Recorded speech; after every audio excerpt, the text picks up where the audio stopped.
Hey, how's it going, everybody? Welcome. A little bit later than usual, but still welcome in. Glad to have those that come in during the live stream tonight.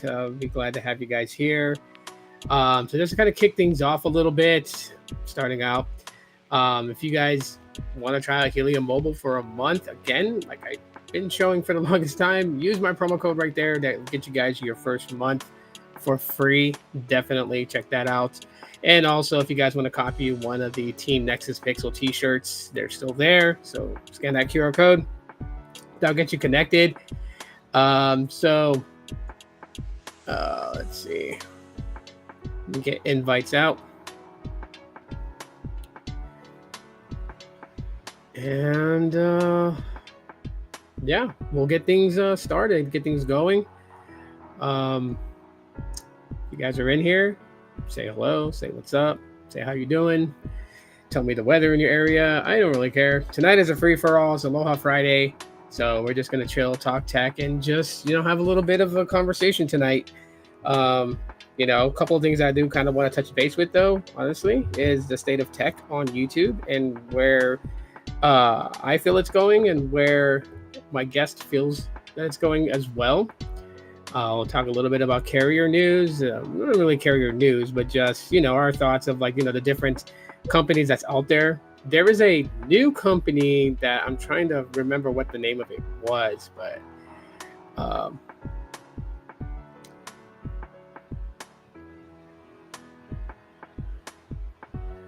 okay. You mean Helium Mobile? Do you have mapping turned on, or what do you mean by rewards, or do you have the indoor outdoor hotspot? Just kind of clarify with me here and let me know what you have.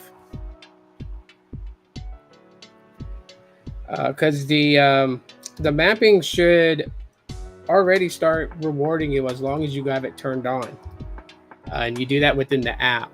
When you first get into your app, and you're greeted with your homepage. For Helium Mobile, then at the bottom of the app there's tabs, and one of them's going to say mapping, and when you go to that, it'll have it where you toggle on mapping to have it turned on. What I tend to do is I know that the mapping on Helium Mobile is already set up to where it's not supposed to drain your battery by it just basically actively mapping. Once it determines that you've moved at least 15 meters, then the mapping turns on and it starts mapping the area, and you start accumulating rewards doing that.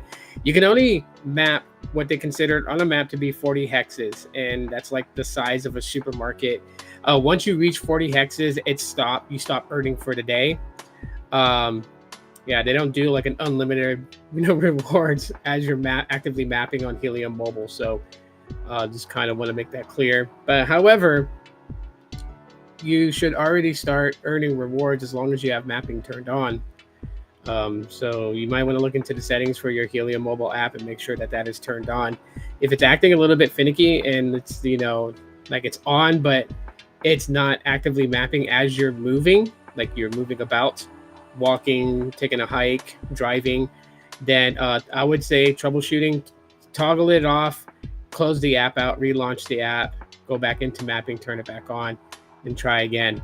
If all else fails, completely wipe the storage of the app. So go into settings, go to apps, find Helium Mobile, open it, and where it says storage, not cache, but wipe the actual app data storage, and then re-sign back in through everything to get you back into the app, and then turn mapping on, and that should help. But if that still doesn't help, then I would contact support.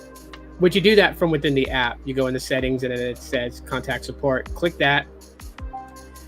There is a little bit of like a AI bot that you would interact with before getting a live rep, but just it's basically just follow the prompts and you will be just fine.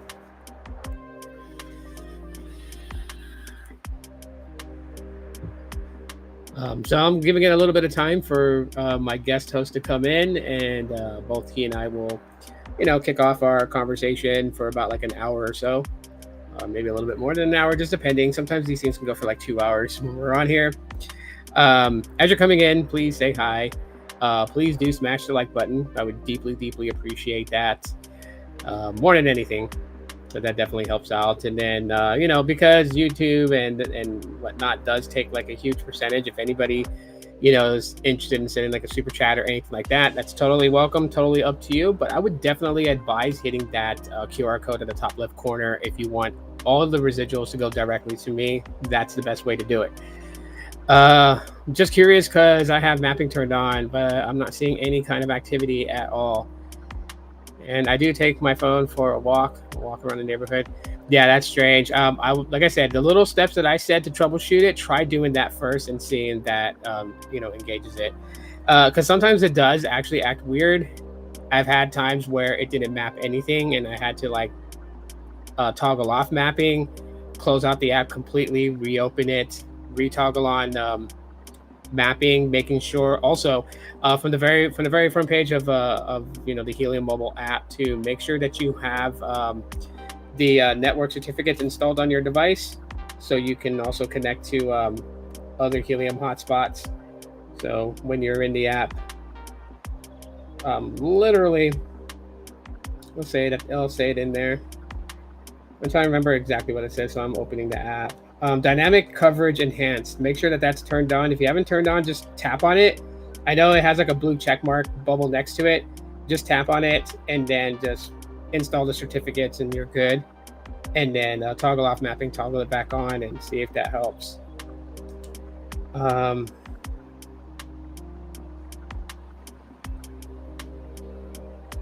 Yeah, I'm currently waiting for my SIM card from Helium Mobile to come back in. That's one thing that I kind of wish that Helium Mobile would actually do a little better. It's because certain companies can reuse a SIM card. The SIM card is not considered burned after it's been activated. And so I kind of wish that Helium Mobile would do the same thing, because it's a pain. Like if I decide to use my Pixel 6 on Helium, I have to go eSIM on that no matter what, because the regular SIM port on my Pixel 6 is damaged, so it doesn't read any physical SIM cards. So the only way to have an active line on my Pixel 6 is to in fact have an eSIM downloaded to it. And so if I wanted to use my Pixel 6 for say like a review or whatever, I would have to convert to an eSIM, which then means that the Helium Mobile physical SIM card I have is no longer able to be used. And even if I wanted to switch devices and go back to another device and use the physical SIM, I can't reactivate it. Like Metro by T-Mobile allows you to do that. Sure, you have to log into the Metro account. You have to go through all the setup of a SIM swap to a device. And, that can be like a pain in the butt. But the one thing I'll give Metro credit is that if I go to eSIM on Metro and I use eSIM for a while, the physical SIM card that I have, if I want to go back to it, then I would have to use a device that only is supported by Metro for physical SIM, and then I put in the ICC ID of the previous SIM card I was using, and it activates that SIM card back on with the line, and so I don't have to get another SIM card sent out to me. So it kind of sucks. Videos are not throttled. That's because Helium is building out network. So the whole thing with like the indoor-outdoor hotspot, Helium Mobile is not trying to scale down video playback because, for Helium Mobile customers, say like, 1 billion people have the Helium hotspots set up in their homes. So most of the time you're connected to the Helium network and not T-Mobile's. They don't want to scale back your video playback, obviously. So it's not set up that way. Plus two, Helium is in current negotiations with other MNOs or mobile network operators to offload some of their customer usage onto the Helium network. So there's a lot of changes with Helium Mobile that's coming along too. And so I'm a very big backer of theirs, besides the fact that you can earn crypto and things like that, with the hotspot and the mapping on your services, but also what they're intending to do and how they're intending to do it. So I really kind of just like tried my best to help out Helium Mobile as much as possible. And then obviously, working with them and getting, the promo offer to give people 1 month free of service just for signing up using my promo code. I mean, majority of the time with the refer a friend program, you give them like $5 off. And so, big shout out to Helium Mobile for working with me and, for my subscribers. to and also viewers, because some people view my videos that are not subscribed to me. But this gives you guys something to, at least, if you're curious about the services and you want to try them out, at least your first month you don't have to pay for it. Seems like, I don't know if you guys hear my dogs, but it seems like that my nephew's dad is over here. So give me one moment here.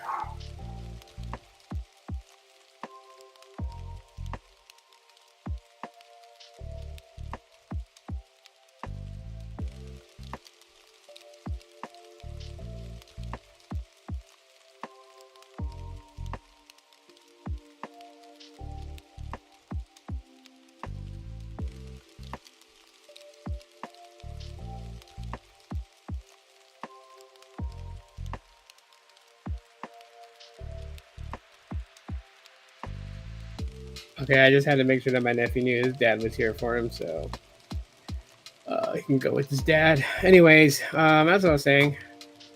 And my guest is taking a while to come on. Sent out the invite link like a while ago, so I'm not sure what's going on. Let me check in and see if they are ready to come in. But there's like multiple services that I use. I know a funny thing is that Boost Mobile actually reduced my bill down quite a bit more just for me to stay with them. So that was kind of funny.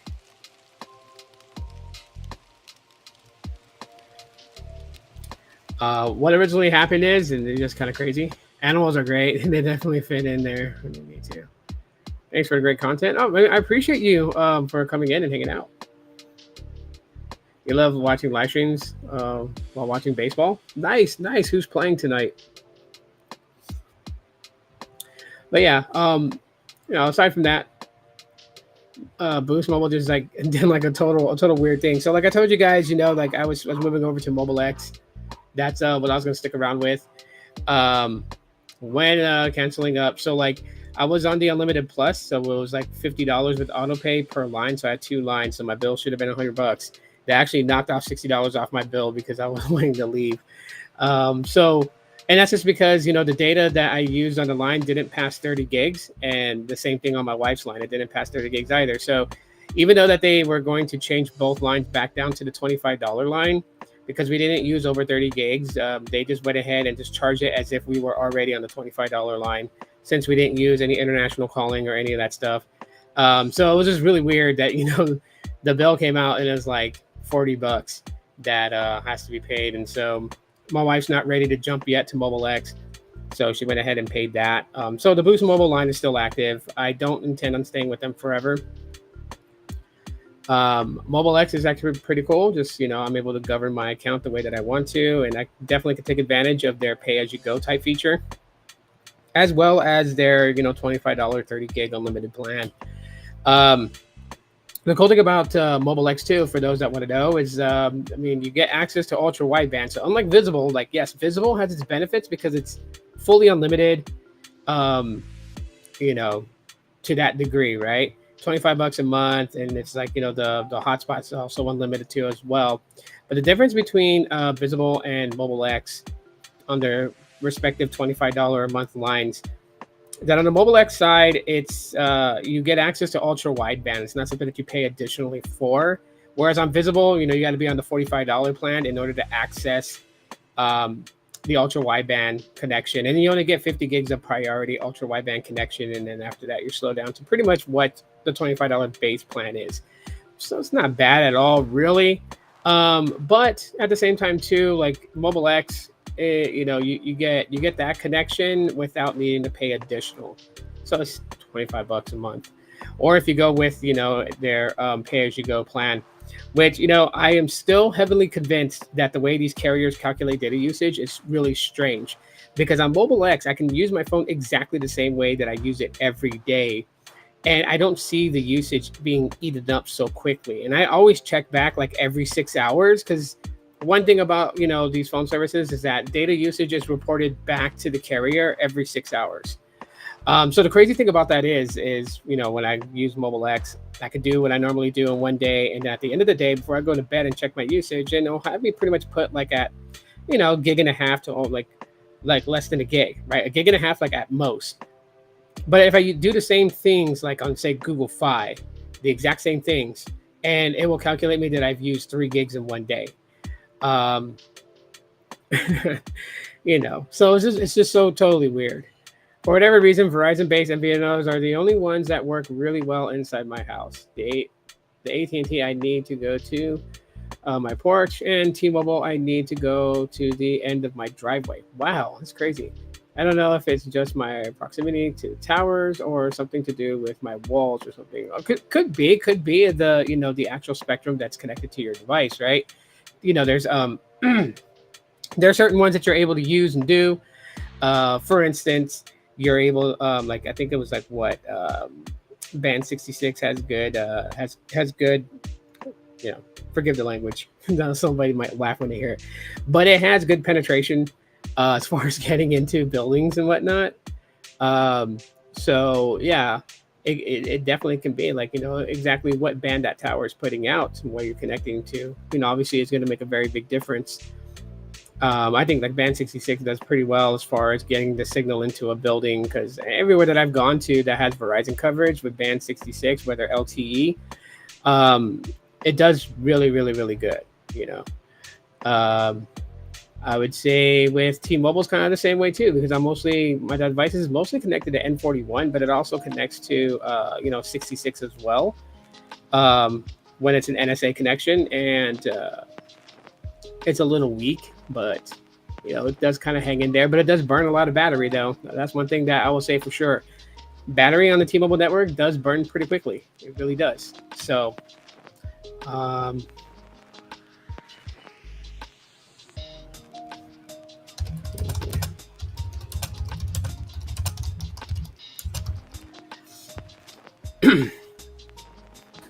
that's just one of those things where it's like, it is what it is. It's a given, right? Like, we kind of forget today that a lot of the MNOs are still building out their network.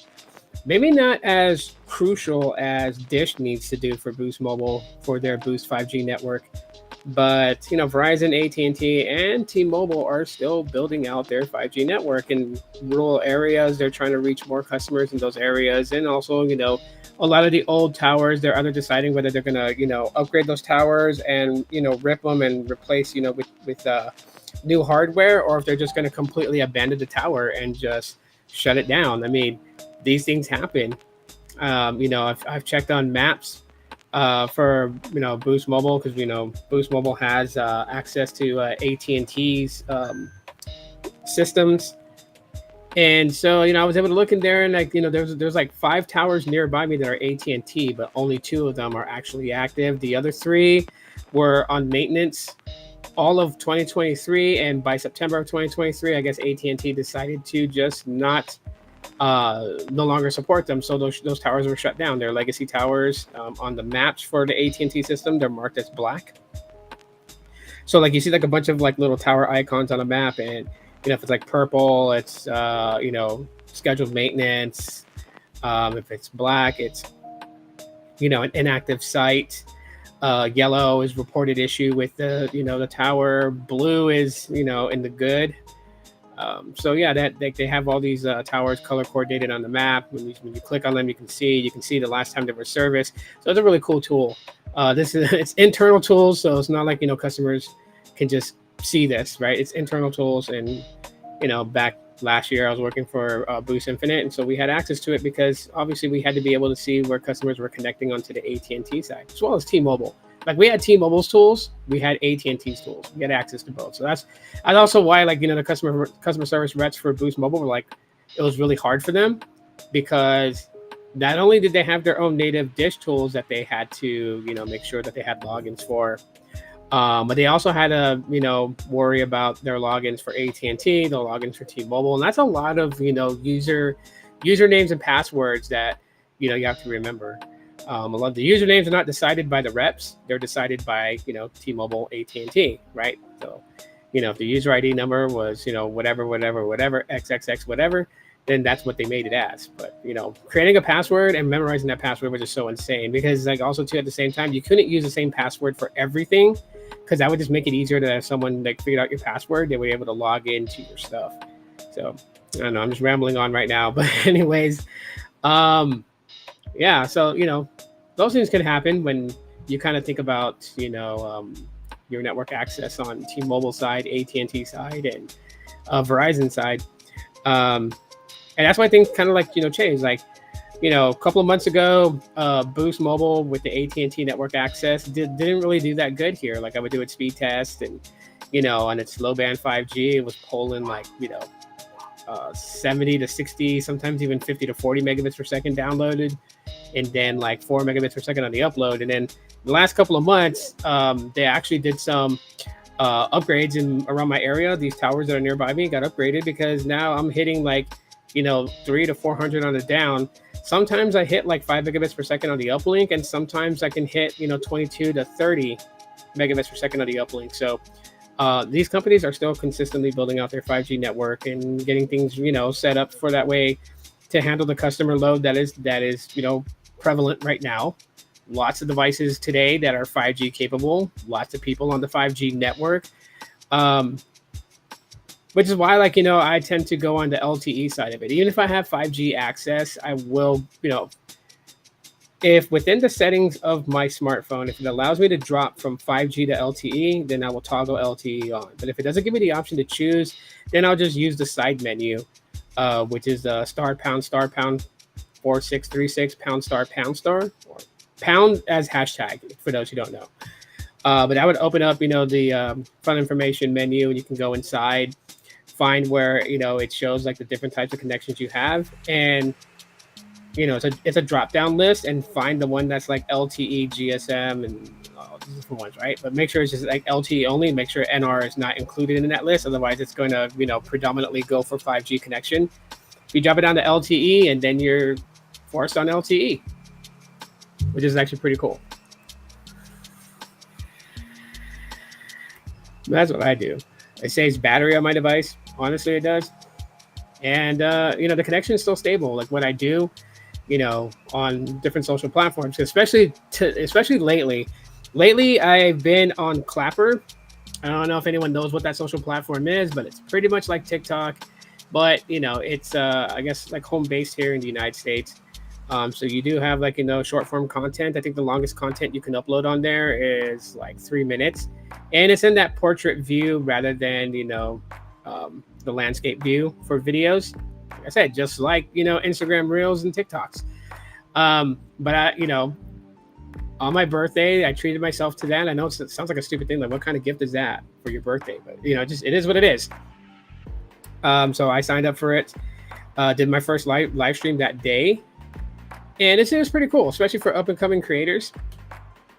And it's cool because I don't have to make multiple accounts to live stream or create content on different subjects.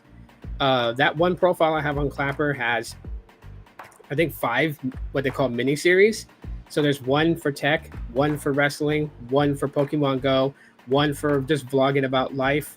And yeah, so I have that there. So there's a playlist for everybody,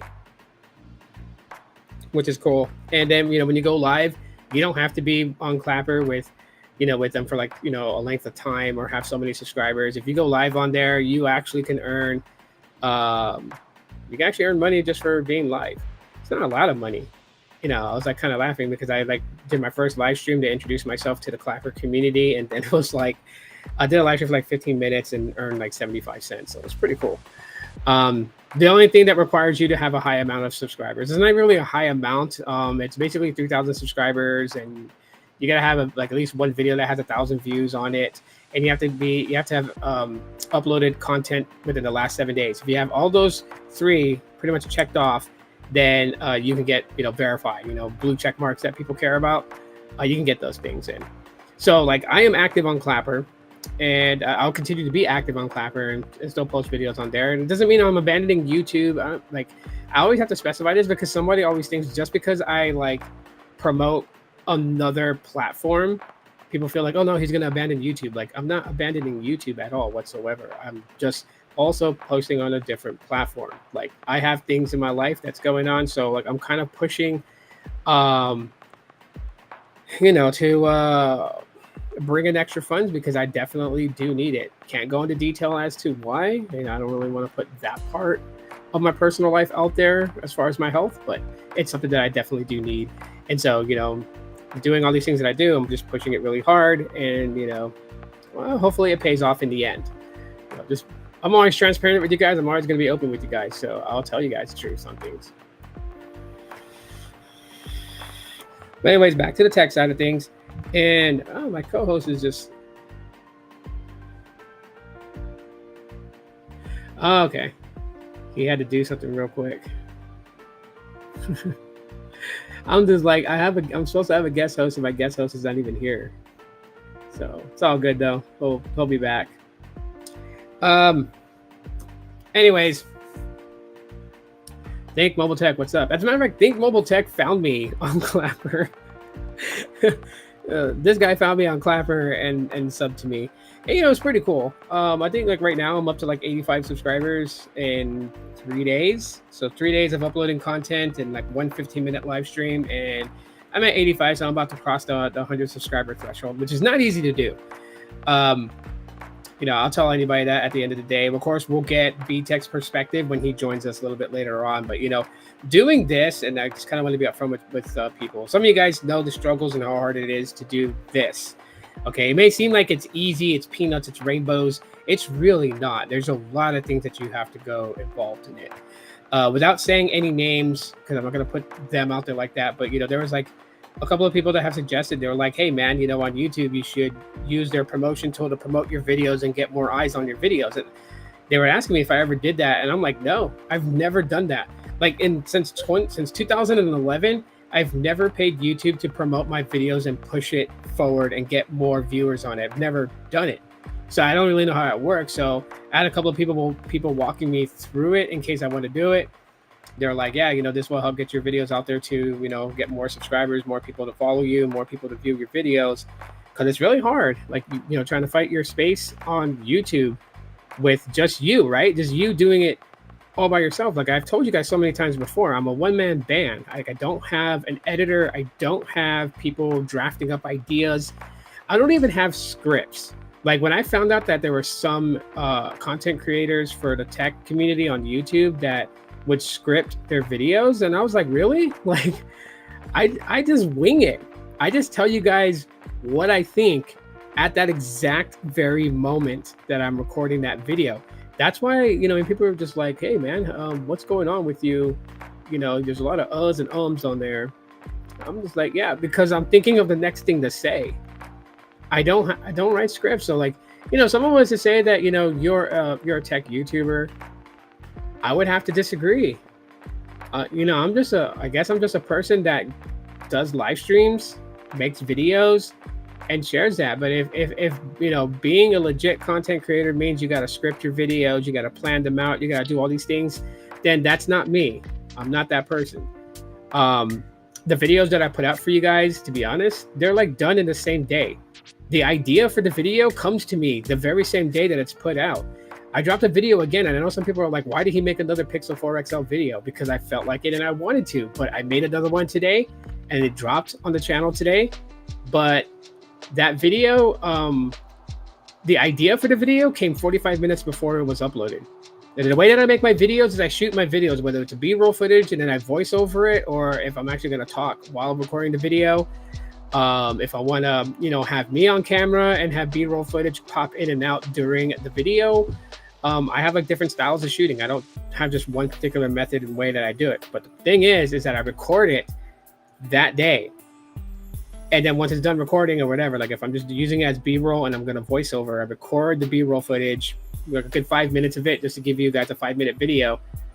And then I go into the YouTube Create app and I silence the video audio, and then I record voiceover and I just talk what I want to say, whatever's in my mind. And then once that's done, a little light editing, nothing major. Sometimes I'll play around with editing if I feel like it, but most of the time it's just light editing. And I put that video together and then I upload it. Once it's uploaded and I fill in, the description box, and, I set it to a playlist that I want it to be a part of, and I put in all the, the tags, to the video to get it circulated. Once I'm done doing all that, as soon as it's saved, it's also saved to either premiere or just to be live for everyone to see right away. So that's how I make my content. That's how I make videos.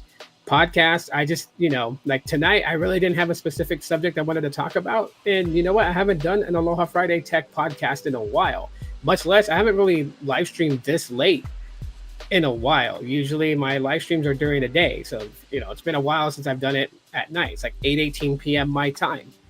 And I'm here live, for about an hour or so, depending.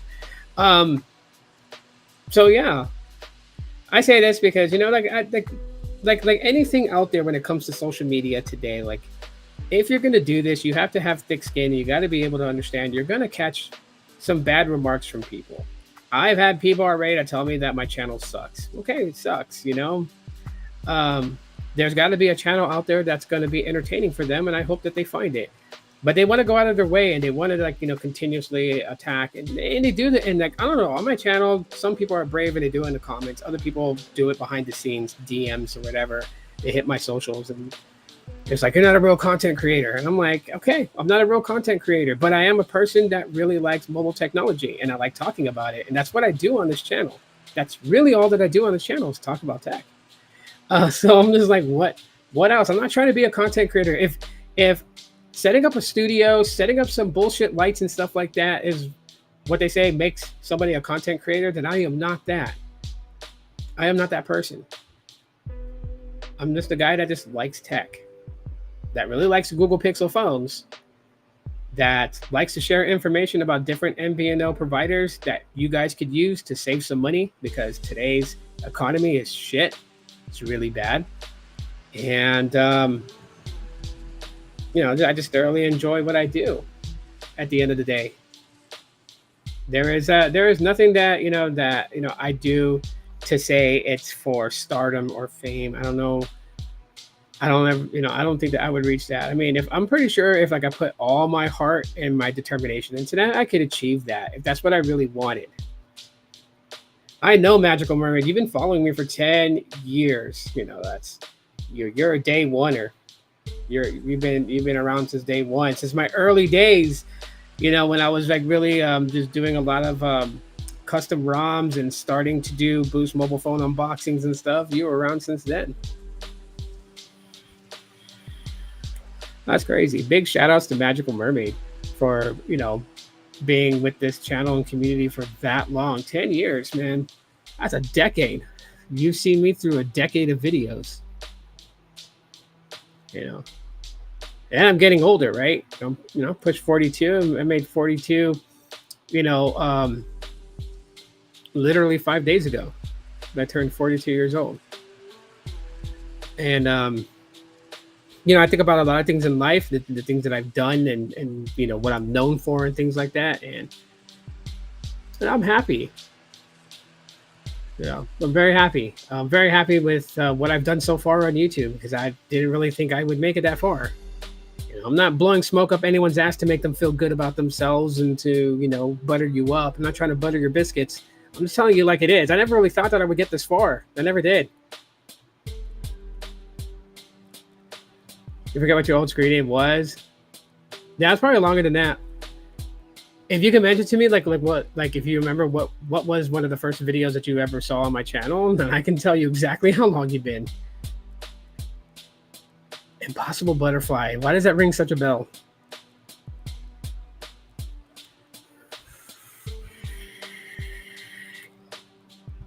But yeah, I've been doing this for such a long time. And, I would love to, push even harder. I have no plans to, to quit. But like I said, I am actively on Clapper too as well. I just started my journey on Clapper and, bringing a little bit more than just the tech to it. I bring tech to it also, but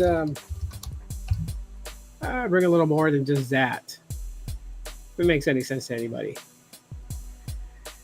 Which is actually be pretty cool, because some of my other friends here on YouTube join on Clapper or whatever. They could actually go live with me. It's the competitor to TikTok. I'll show you guys. And then later on, I will I'll put a link in the description. So, but there it is. That's what it looks like. So, Clapper presents multi-live. Go live with up to 8 friends.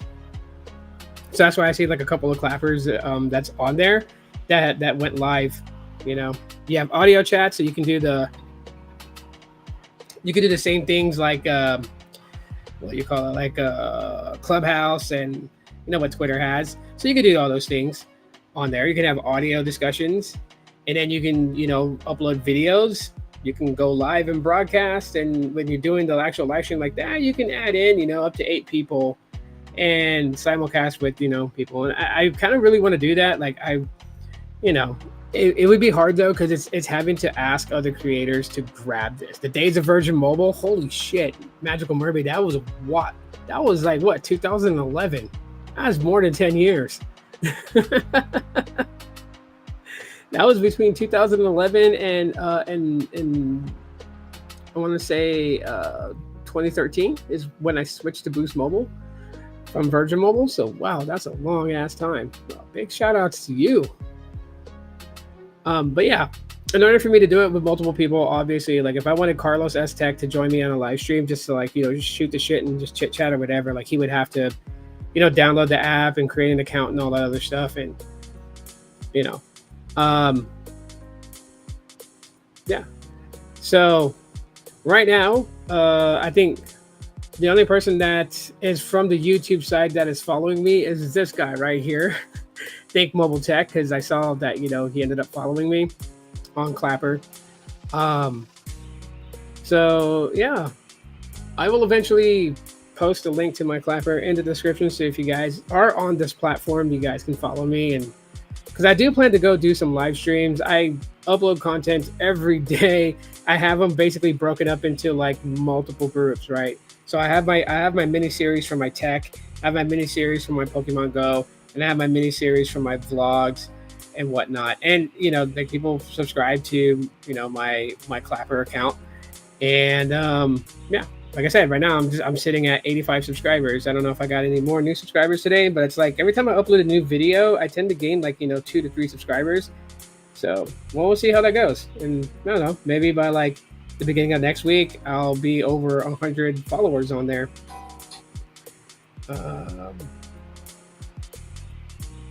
Yeah, right now I'm sitting at that. And like, you know, out of my mini series, the ones that get the most attention is my Pokemon Go series and my tech series. Those two are the highest views and, you know, likes. My regular vlogs, I've only posted 2 videos for the vlogs. Each video is like 3 minutes long. And then I created a Deathlock podcast for me and B-Tech, so I'm waiting for him to get on Clapper so we can start going live and talking about wrestling. And then Helium Mobile. And you know what? Like, I've had music in the background during a live stream. I've had a TV show playing in the background, and I didn't get penalized for it because, you know, I guess it's crowdfunded to a degree. So, it's pretty weird. How to flash Samsung Intercept 2, of course. Dude, holy shit. You've been following me that long too, Michael? Damn. That is so long ago. Holy shit, dude. You're freaking blowing my mind right now. That's crazy. That's crazy. Long fucking time, man.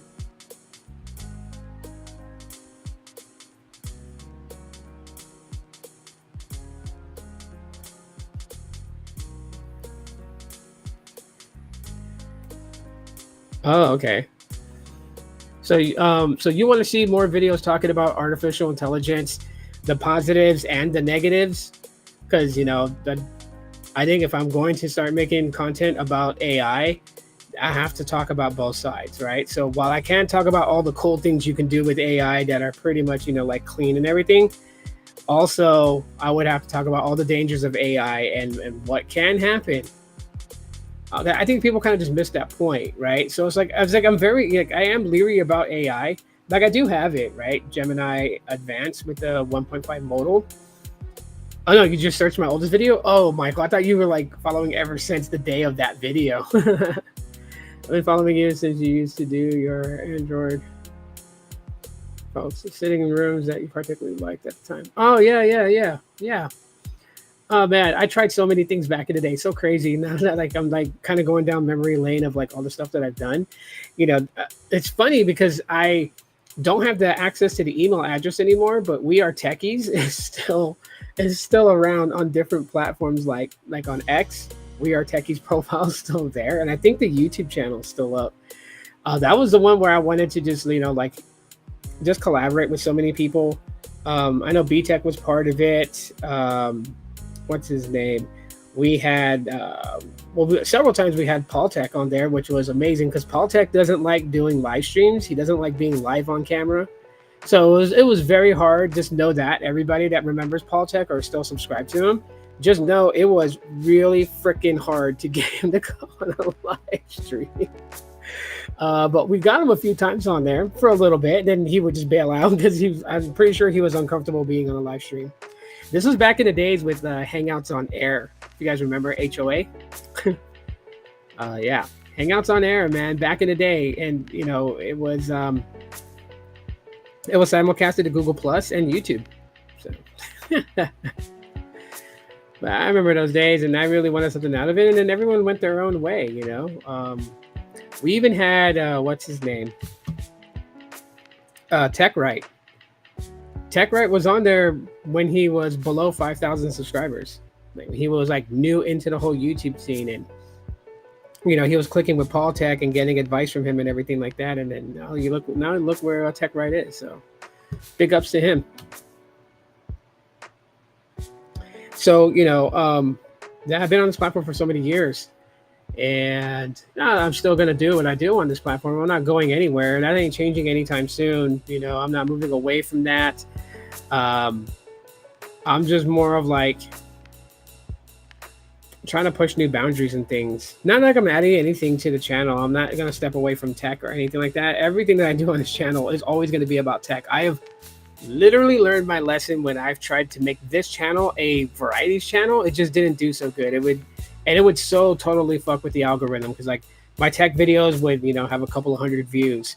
And then if I did something that was outside of tech, it would have like 20 views. And so the algorithm was like, dude, what the hell's wrong with this guy? So I've learned my lesson. Stick to my niche on this channel, and that's that. Not going anywhere else away from that. There are things to be excited about with AI, but Microsoft has announced that their CO2 emissions are going up 30%. Just pull all the servers. That's a big cost for middling results so far. Yeah, that is... Basically, AI is not even really in its prime. It's not even really at that point. It's still, it's birth. It's been around for a while, yes, but it's still in its infancy. There's still a lot that has to go on with AI. There's still a lot that Google has to polish off with Gemini, and the same will be said with Apple Intelligence and Samsung and Galaxy AI. Like all those still got to get brushed up on. I mean, there's people that's already pretty much working on their own AI. Today with technology and where it's gone to such great lengths that even like young high schoolers are dabbling with this stuff and creating their own AI and creating software and programming games, programming like additional help apps and stuff like that. It's crazy just how much knowledge the youngsters today have. Like with me growing up, you had a couple of like people in high school that, were hackers and did their thing. And every time they would come to school, they would have a new story to share. And then they would invite us over to their house so we could see what they did. They would just do like little rebellious things, right? Like hack the school and change grades and stuff like that. They would do those little petty things. Today now teenagers, man, they go far beyond that. There's like some that's like heavily into deep faking photos and videos and stuff like that, which also is very dangerous too. It is, which is why, like, for those people like that has been kind of commenting on Gemini Live, because like I have Gemini Live on my Pixel 4 XL. It's working on there. It's working on my Pixel 8a.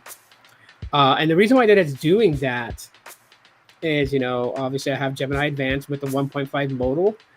But one of the things that it cannot do, it cannot generate images yet. Like I can ask Gemini Live to create an image, and it can't at this time. And it's just because there's still more things that have to come into place when it comes to that, because using AI can be very dangerous. You can get a lot of people in trouble by deep faking someone's face onto, like an image, right?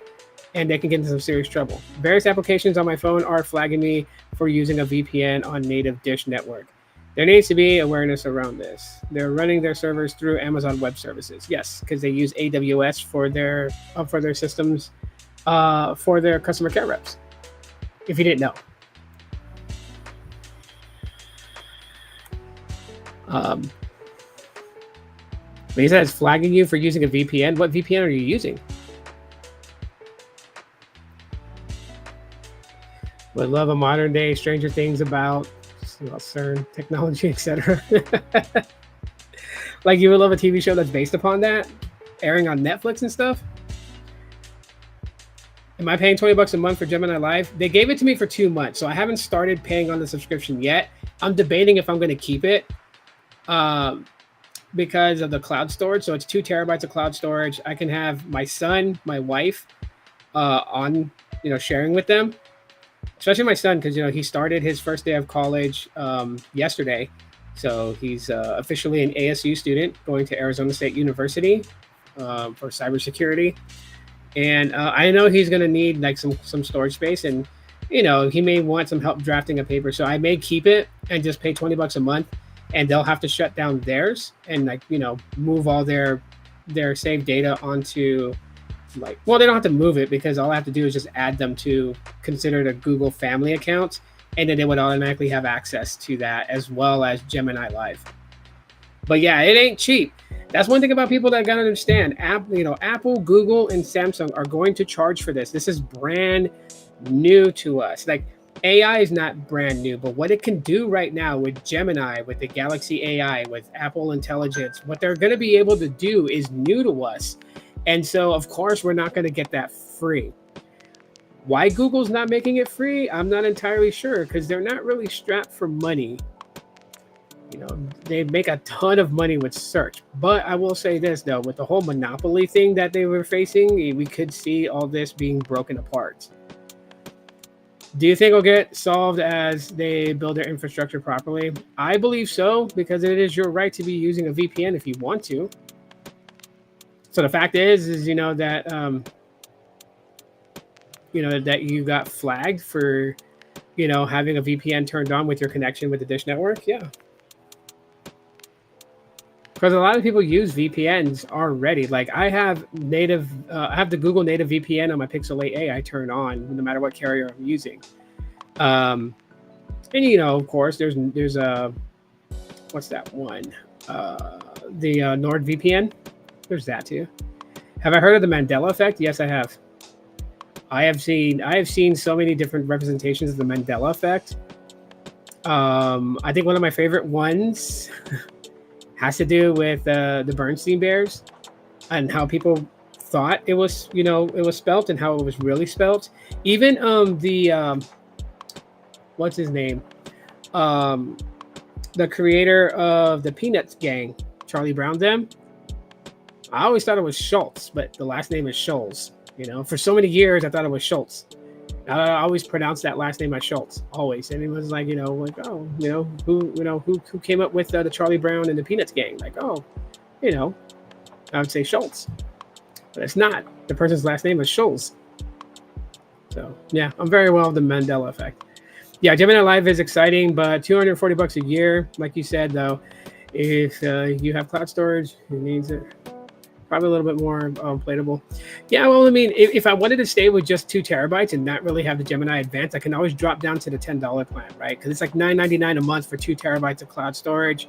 And that's what you get. You don't get the Gemini Advanced, the Gemini Live. You don't get those benefits, but you get the 2 terabytes of cloud storage. And so that's really just, where I'm looking at all this. Some do a better job of avoiding these kinds of compatibility issues. Yeah, that's another thing that you can do is actually try a different VPN if your current VPN is acting buggy. Yes, and Flintstones versus Flintstones. Yeah, Flintstones versus Flintstones. Yep. Have you been reading a lot of stuff and discovering things that would apply to that Mandela effect that you thought were just like was one thing your entire life and ended up finding out that it's completely the other?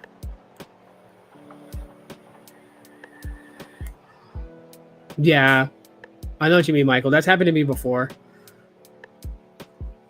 Yeah, but the Google One doesn't no longer have the VPN, right? So like the VPN from Google is only with phones with Google Pixels that have it natively built onto it, right? So I know the Pixel 7a has it. I believe the Pixel 7 also has the native built-in VPN, and the Pixel 8 series as well as the AA. Oh, the Fruit of the Loom logo. Yes, yes.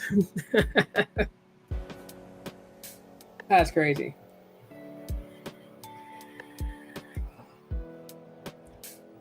Yeah, reading is always a good thing. If you ever got downtime, read. Just read as much as you can. Even if you don't believe in what you're reading, like if you don't think that it's plausible or that it's accurate, still read it so you understand it, so you have it in your head, right? Because when you read something that's supposed to like disprove it or discredit it or whatever, right? Like you already have what the targets are for the discredit of whatever was written, right? I don't know if you guys know this or I ever said this, but I try to make sure that I have at least 22 hours of reading a week done. So like 5 hours a day of reading, whatever it is. I try to have that done in a week. It's to keep my mind sharp, just because like I know 40s is not like super old, and I'm not trying to portray it in that context. But I do face health issues. Diabetes and stuff like that does damage different parts of the body. And one of the things that I do suffer from is I'm starting to suffer from memory loss. Believe it or not. You can honestly tell, because if you look at some of my videos today, and like how I try to memorize specifications of a phone that I'm going to talk about in the video, and then go back to one of my videos back in 2012. And you can hear a difference of sharpness in what I'm saying in 2012 on the specs of a phone versus how I'm saying it today. But that comes with the territory of life, right? You're born, you grow up, you have a family, you live a little bit more, and then eventually it's time for you to go, and everything in your body begins to start to break down at some point. Nothing lasts forever. So I don't think that I have any type of disorder, like short-term memory loss, or what's the other one? There's like different ones that have to do with memory loss, but I know I'm not facing that. I'm not facing dementia or anything like that, but I'm at the age where certain things I'm going to be, forgettable. Yeah, I was mildly irritated when they discontinued the VPN because I don't have a Pixel 7 or newer. I'm on a Pixel 6 Pro as my most recent. Yeah, I know what you mean, because I have a Pixel 4 XL I love using, and it's like funny because you can go into the VPN section. I can set up a new VPN, like if I had it from Nord or from any other VPN service, I can set it up. But it doesn't have like the native Google one that's supposed to be free. So I'm just like, why couldn't they give it on all Google Pixels? I just didn't understand that. But there's a lot of things that I question about Google Pixels, like why they didn't have or give, because they know that people are going to play around with Gemini and the it generating photos and stuff like that. And the saddest case, the saddest point of all of it is that with these generated images with AI, you face a point where like it's going to take up your storage. And so only with the higher plans on the Google One.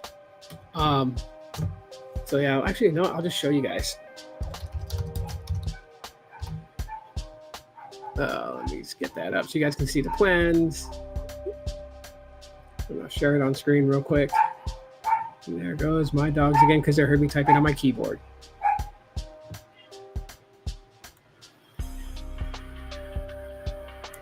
So yeah, this is the one that I have the trial on right now, the $19.99 2TB plan.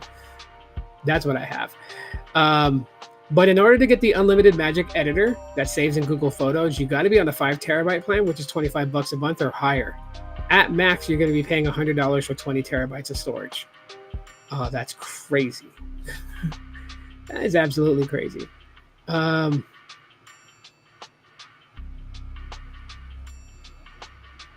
you can manage your. There was another thing here that I saw earlier. Oh no.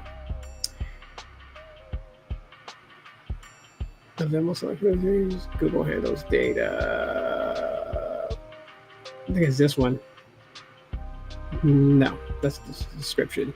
Anyways, I forget because like they make it hard now to find the base ones that are like $1.99, $2 because they want everyone to start moving to these bigger plans. So yeah, but if you're on the base 2 terabyte AI premium plan with Google One subscription, you don't get the unlimited magic editor, which I think is bullshit. I think they should have added that in there because you're paying $20 freaking a month.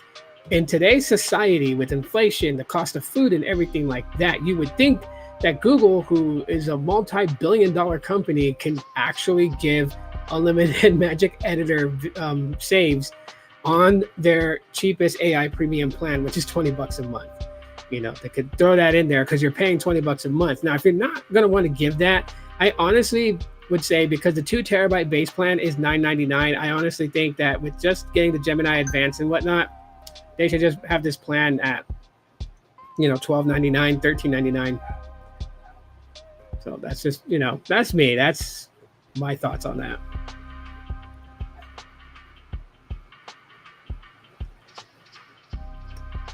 1 trillion terabytes. Holy crap. We're getting to that. That is the reason why, when some people talk about 128 gigabytes of storage is fine in today, and I'm one of those people who says that because I can manage with 128 gigabytes of internal storage on my device, doesn't mean that everybody else can. And eventually it will no longer be able to suffice. As these smartphones do, and as apps do, apps get bigger and bigger and bigger. Every time that they go and add a new feature, add a new section, do a revision on it, these apps get bigger and bigger. Like I can remember when Facebook was only like freaking 18 megabytes. Now look at it. It's like a couple of 100 megabytes. And that's just downloading the app and having it installed on your device. Now, when you sign into it and you have all these things that are attached to your Facebook account, now you're looking at a gig of internal storage being used just for that app. And that's just one app. Now, how many apps do people actually use for social media? They use quite a bit of apps for social media. So these apps are getting bigger and bigger and bigger. 128 is not going to suffice forever. I think we are at the very, very edge where 128 is, doable. I predict by 2025, 128 gigs of internal storage is not going to be able to handle. Like, we're going to start feeling the pinch like we used to feel back in the day when we used to have smartphones that only had 8 gigabytes of internal storage. We're going to start feeling that. We're going to start feeling that lagginess, that jitter. We're going to start feeling like as if it's crammed with too much things inside of it. And so 256 is going to become the new base model, with 512 being the slightly advanced storage amounts. And then we're going to be seeing 1 terabyte, 2 terabyte phones, 3 terabyte phones. We're going to start seeing those things because everything's getting bigger and bigger. And you got to think about it too, like the amount of storage that you need, the amount of RAM that you need, to be able to successfully run AI, especially as AI continues to grow, as Google keeps, revising the AI that they have with Gemini more and more and more, making it available not only for Google Pixel phones with Gemini, but also through Galaxy AI. Because you got to remember that Samsung Galaxy uses Gemini. They use Google's AI for theirs, and they just rebranded it as Galaxy AI. So it's going to require more space, more RAM. You look at the Google Pixel 9s, and that's the reason why, in fact, the Google Pixel 9s have more RAM. It's not because that they heard the people and were like, oh yeah, let's put more RAM in because everyone's asking for it. It's like, no, they had to put more RAM in it because they were going to be utilizing AI as one of the core foundations of the new Pixels. And so with that being said, like more RAM being needed to run these things, to at least run it smoothly. So I can tell you guys right now, that's especially, if you're using Gemini Nano, which is on-device AI, because my Google Pixel 4 XL doesn't have on-device AI. It does not. My Pixel 8a does, but not my Pixel 4 XL. But I can still tell you guys, though, Gemini Live is pretty quick on my my Pixel 4 XL, And I love the fact that I can use the Active Edge feature on my Pixel 4 XL to initiate Gemini.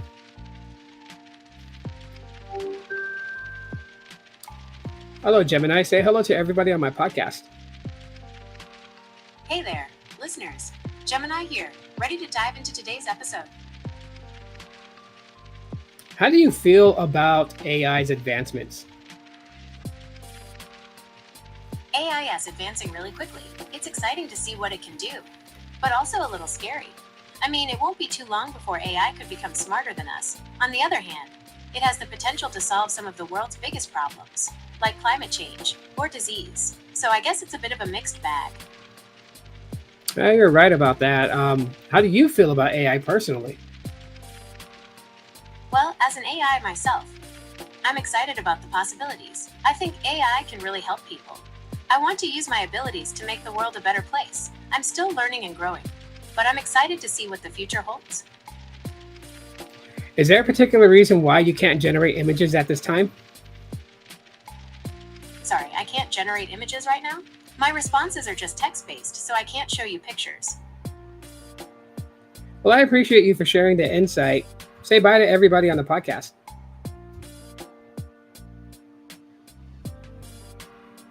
Oh, we found the glitch. It could not understand that. Well, it's cool too, though, also because I can see like a chat thread style of like my inquiries and her responses.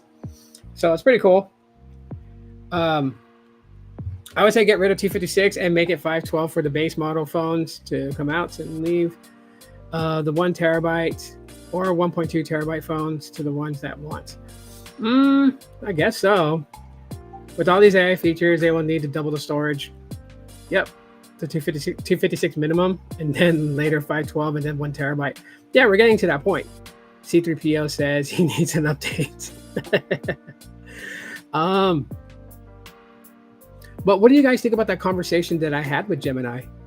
Like, did it seem like, my normal flow of talking to somebody, it was able to understand my queries very well? It sound robotic? Like, be honest.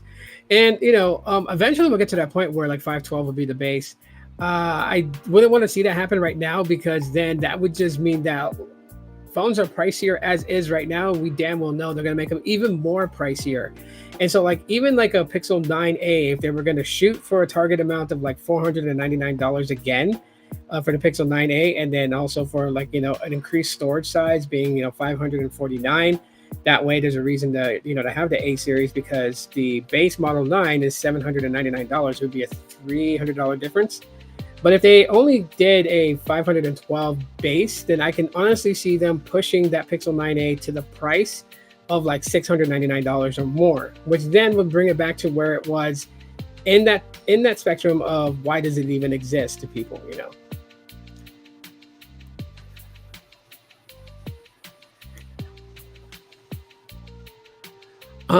With the whole question about the images, I probably said it too fast, because that's probably one of my problems with my speech. I talk too fast, and sometimes my words just like kind of sound mumble-ish. I don't hear it that way, but other people have told me like, damn, dude, like slow it down. So my apologies if I sound like I'm like, doing a mountainous snowflake, but I don't. But anyways, what I asked it was why she couldn't generate it. I think her response could have been a little bit better than what she gave, so I agree with you there. But she did give the outright reason why she couldn't do it. Everything with Gemini right now is just text-based. Should have made Blade Runner as a new series, not a movie. Lots of possibilities there. Yeah, I agree with you on that. I definitely agree with you on that.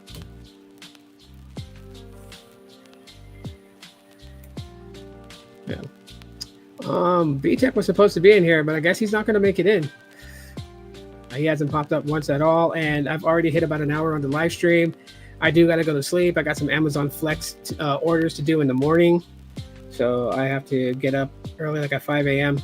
So I need to get dinner done, not done, but I need to eat dinner and need to unwind for the day. So I do want to thank everybody for being here and listening to this podcast, even though I didn't really have like a clear direction of a topic discussion. It was just pretty much like what it is. B-Tech, dude, I gotta go already, man. I was waiting for you to jump in, but maybe I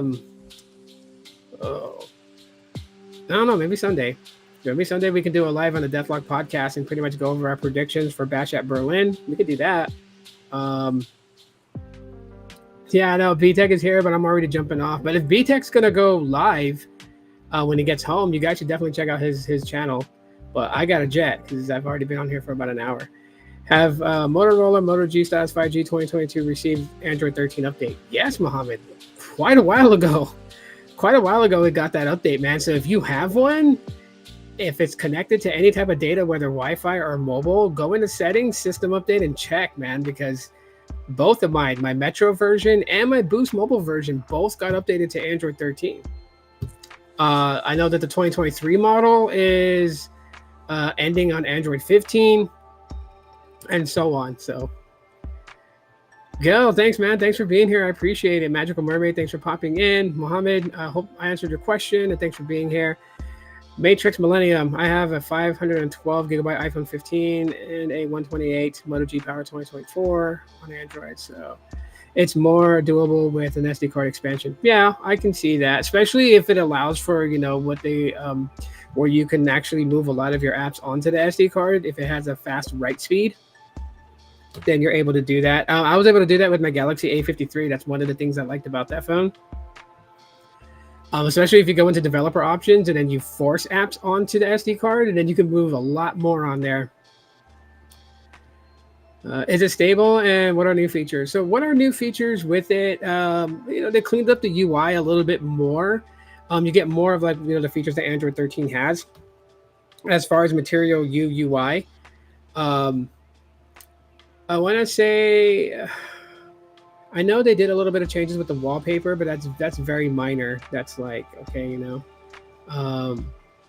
making the wallpaper have animations and stuff like that. You're able to do that now with the Moto G Stylus 5G 2022. Not a whole significant change. It's not anything that you're going to see like a completely different user interface. But you know what? It is a lot more stabler, though. I would tell you that. And the battery life seems to do a lot better as well on that G Stylus 2022. So those are the things that kind of look into it on that. As far as camera optimization, it's still hit and miss with those cameras. I mean, if you're outdoor in good lighting, you're going to get some really good photos with the Moto G Stylus, but indoor low light is still a bit flaky. There's a lot of noise in those photos when you take photos with it. I haven't seen a difference as far as display reaction to the stylus. So some updates on other devices that have a stylus, when it gets an update, and that's one of the new features that they kind of add, is for it to have a faster response time to touch and movement. It's still the same as Android 12. I didn't see a big difference there. So yeah, but I mean, it is current on it. So if you want, you can actually go to Motorola's website specifically for the Stylus 5G 2022. And you can look at all the advancements internally, what they've done. That's if you're willing to go and do that. I don't know if I'm going to go live tomorrow, but I will drop some videos tomorrow on the channel. And like I said, if you guys want to join me up on Clapper, definitely. I would love to have you guys there. You guys can download it in the App Store or on the Google Play Store. And, I drop videos on there daily, 2-3 times a day. Like I said, the max videos you're going to get from me on that platform is 3 minutes long. That's the max that it will allow. But, I'll do live streams from time to time. And hopefully if B-Tech gets on there, he and I can actually do some wrestling live stream, podcasts. Of course, for some reason, I got to figure out how the live streams are saved, because replays don't show. So it's one of those things where, if you do a live stream on the platform, it's like Haley's Comet. If you missed it, you missed out. I'll have all that stuff figured out. But, if you guys are already on there, I'm not asking anyone to join Clapper or anything like that. I'm not going to ask people to add more apps to their phone. I'm just saying, if you're already on that platform away from TikTok and on there, because that's TikTok's rival, is Clapper. If you're on there, give a follow. After this live stream's done, I will post the link to find me on Clapper. You guys can sub to me there if you guys want to. And then also, again, too, just for shits and giggles, if you guys want to try out Helium Mobile for 1 month free, use my promo code. That will get you your first month for free. If the promo code, the QR code scan doesn't work, because sometimes it glitches from this platform, it's in the description, the link to download the app from the Play Store, and then the promo code is in the description as well. You apply that in the section that checking out that says apply promo. That's where you would put the promo code, and you will get your first month for free. If you guys want to cop a Team Nexus Pixel t-shirt, show your love to either the days of Nexus or the beginning days of Pixel, grab that. There's a t-shirt, there's a hoodie, there's a long sleeve. So there's something for everybody's taste. Pretty much there. Thank you guys so much for hanging out with me this evening. I do have to go now. So I love you guys very much, and be safe out there. Till the next time. See you guys. Aloha.